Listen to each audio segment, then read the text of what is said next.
bienvenue sur cette vidéo tuto 3D Studio Max où nous allons créer des cheveux de manière procédurale afin de les placer sur la tête que je viens de créer dans la scène. Alors pour cela, je vais commencer par créer donc une spline de type line que je place sur la grille. Donc je peux snapper ou pas.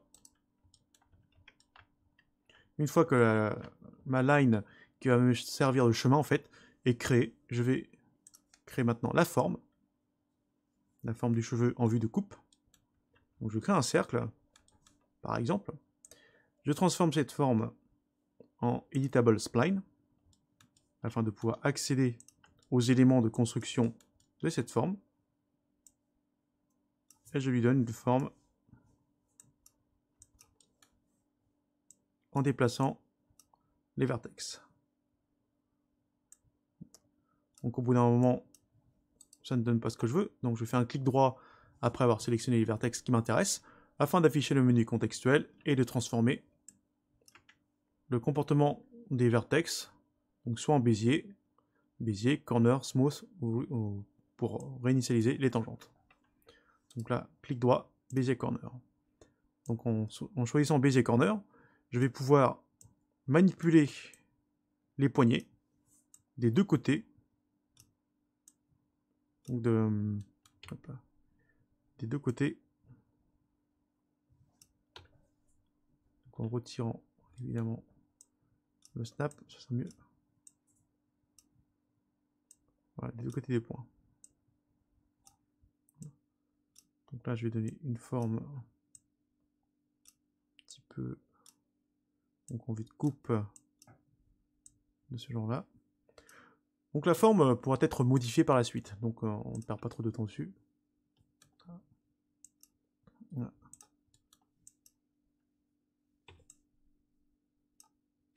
Voilà, on place. C'est bon. Donc une fois que la forme est créée, je reviens sur ma spline, donc qui va être mon chemin, autrement dit le path, et je vais appliquer un outil qui s'appelle Loft. Alors, attention, Loft n'est pas disponible dans les modifieurs. Hop. Donc c'est un outil qui est appliqué directement. Donc, après avoir sélectionné la spline, je clique sur le signe plus pour Create, Géométrie, Compound Object. Une fois que j'ai sélectionné ça, maintenant je peux accéder au bouton Loft. Je clique sur Loft. Et là maintenant, je vais pouvoir donc, créer une forme à partir de ces deux éléments de base. Donc à partir d'un chemin et de cette forme-là. En gros, ce qui va se passer, c'est que je vais demander à 3D Studio Max de me dupliquer cette forme le long du chemin. Donc pour cela, je sélectionne le chemin. Et pour la méthode de création, comme c'est déjà un chemin, je ne vais pas utiliser ce bouton-là, mais plutôt le bouton Get Shape. Ensuite, la question à se poser, c'est de créer cette forme, mais de quelle manière? Est-ce qu'on va déplacer directement la forme sur le chemin? Est-ce qu'on va faire une copie? Ou est-ce qu'on va faire une instance? Donc là, pour l'instant, on va les laisser en instance, puisque c'est le but, de pouvoir faire des modifications directement, et que la forme générée s'adapte à nos besoins. Donc là, je clique sur Get Shape, en mode instance, et je viens sélectionner la forme. Donc là, maintenant, nous avons une forme qui est créée, et qui est issue des deux formes de base, c'est-à-dire la line plus le cercle. Je peux le déplacer pour qu'on puisse voir le chemin en bas, et la forme, ici, là, sur la gauche. Donc là, ce que je peux faire, éventuellement, c'est déplacer la forme, de la placer correctement, à côté donc de l'objet en 3D. Une fois que c'est placé, je vais pouvoir entrer dans les paramètres, et comme je disais là, si on souhaite faire des modifications, comme nous sommes en mode instance, donc il est possible de sélectionner les vertex et d'opérer les modifications directement là en temps réel. Voilà. Il est également possible de venir sélectionner le chemin et d'opérer de la même manière des modifications directement dessus. Donc cette méthode de construction peut être utilisée pour d'autres choses, pas que pour des cheveux. Donc là, je reviens sur ma forme générée. Puis dans la zone Skin Parameters, il y a les options. Donc, le Shape Steps et le Path Steps. Donc ici, ces valeurs vont pouvoir donc, augmenter la résolution de la forme en vue de coupe. Donc si je mets 0, bien, ça va vraiment venir seulement placer des vertex et ça va aller tout droit. Donc là, en mettant un peu plus de résolution, c'est comme si nous faisions un peu un turbo smooth. Donc je dis un peu. Ensuite, il y a le Path Step.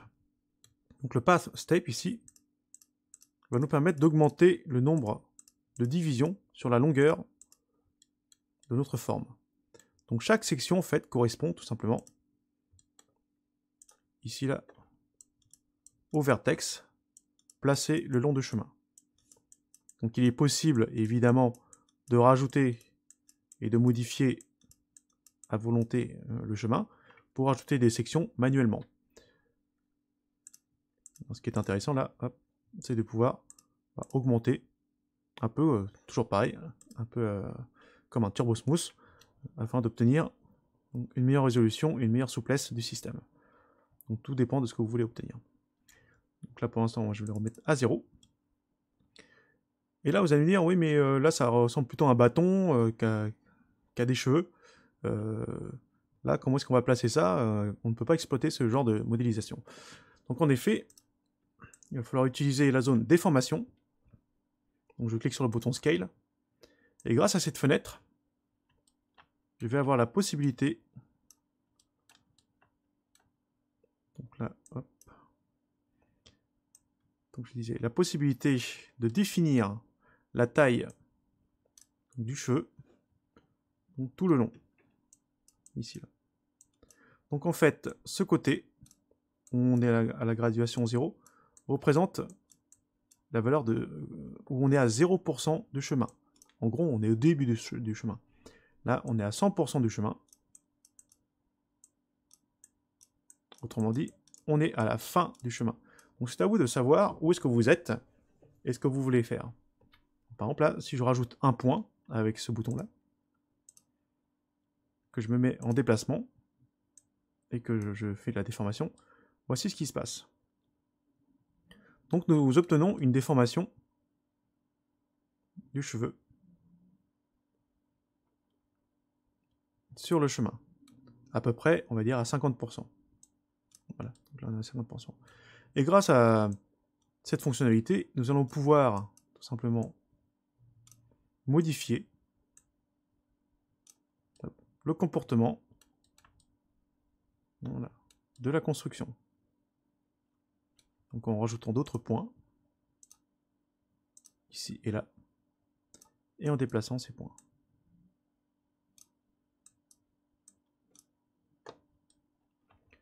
Donc c'est ainsi que nous allons pouvoir donc modéliser les cheveux. Donc soit on donne une taille, voilà, pour faire des gros cheveux comme ça. Soit on peut les déformer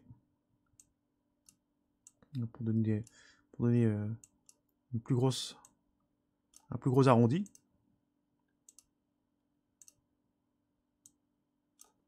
Voilà, ici. Pour que la pointe soit plus arrondie.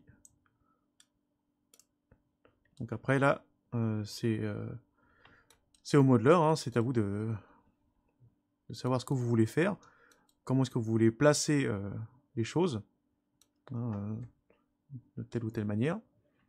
Une fois qu'on a placé le tout, donc là on peut faire des modifications sur le chemin. Donc on peut même placer,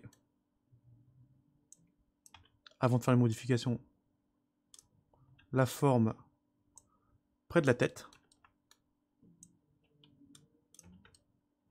Donc là, je vais mettre ici. Et là, je me dis, bah ouais, mais là, il est peut-être un peu trop long. C'est pas grave, je prends mon chemin, je l'édite.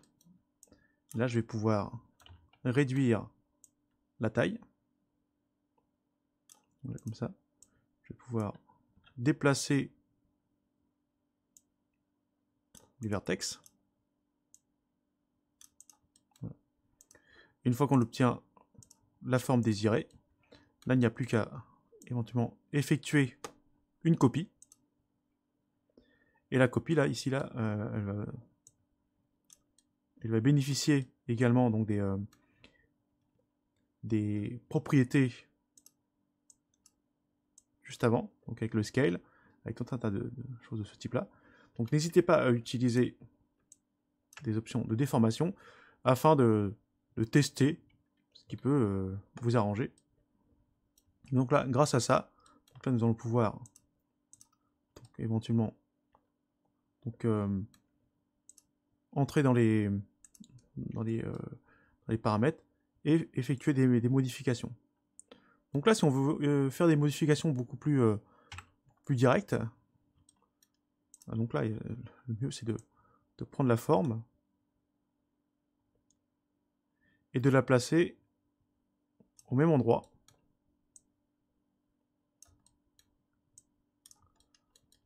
Hop, comme ça. Je vais éditer le tout. Je vais changer là, le mode en passant en Bezier Corner.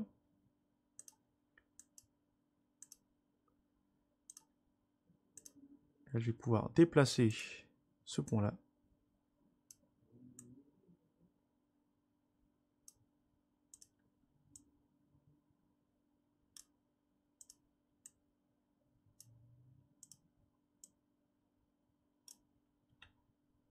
Voilà.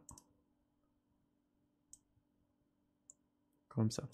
Donc ici, on n'a pas assez de résolution. Tout simplement, ce qu'il faut faire, c'est rajouter du Path Step ici. Donc il ne faut pas abuser dessus. Hein. Au bout d'un moment, s'il n'y a pas assez de Path Step, ou si vraiment ça ne vous arrange pas, ce qu'il faut faire là, c'est venir directement hein, sur le Path et cliquer sur le bouton Refine afin de rajouter donc là des points sur le chemin pour améliorer la résolution du cheveu. Donc voilà la manière avec laquelle on peut gérer tout ça une fois que c'est bon. Hop. Tout simplement, voilà. Ça, je vais le replacer correctement. Donc là, évidemment, il faut vous entraîner. Il faut bien utiliser les différentes formes. Effectuer donc, les rotations qui s'imposent. Bien placer le tout. Donc et grâce à ça, vous allez pouvoir créer des cheveux.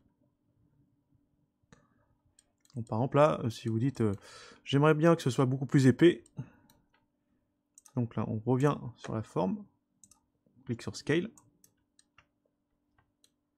Et on va rendre ça plus épais.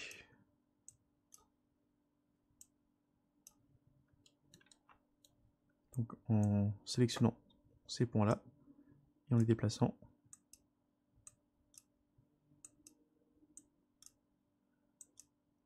Voilà.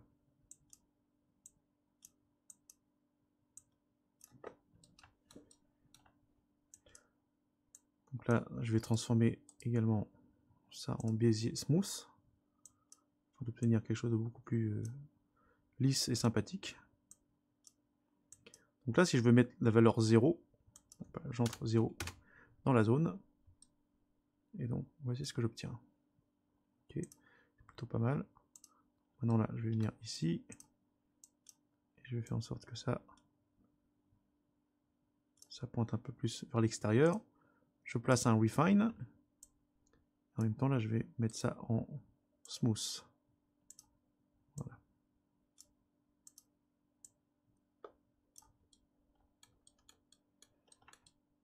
Voilà. Donc une fois que c'est bon, donc là je vais pouvoir dupliquer cette forme et effectuer mes rotations et mes placements. Je peux refaire des scales. Et la duplication va hériter également donc là, des mêmes propriétés. Donc là, je peux retourner dans le scale ici. Et je peux changer la forme de ce cheveu. Donc grâce à ça, c'est un processus qui est plutôt pratique et qui permettra d'aller un peu plus vite dans la création de cheveux de type cartoon. Voilà. Donc après, là, il faut vraiment utiliser la forme, la longueur, et ne pas hésiter à créer plusieurs passes et plusieurs types de cheveux de forme de cheveux en vue de coupe. Donc évidemment là, si je déforme ce cheveu-là, ça ne le déformera que sur le premier. Ça, c'est comme c'est une copie, eh bien, ça ne répond pas. Sinon, ce qu'il faudrait faire, donc là, quand on fait la copie, un clone, c'est le mettre en mode instance. En le mettant en mode instance, on fait OK. Donc là, si je fais une modification ici, donc ça modifie partout. Donc c'est ce qu'il faut bien comprendre. Et là, même si je réduis la taille et que je fais mes rotations, si je continue à faire les modifications sur la forme en vue de coupe, ça continuera à répondre. Donc ça, c'est ce qu'il faut bien comprendre avec le mode copie, le mode instance, qui nous sert à créer des objets qui sont complètement indépendants ou qui sont toujours référencés sur telle ou telle modélisation. Voilà.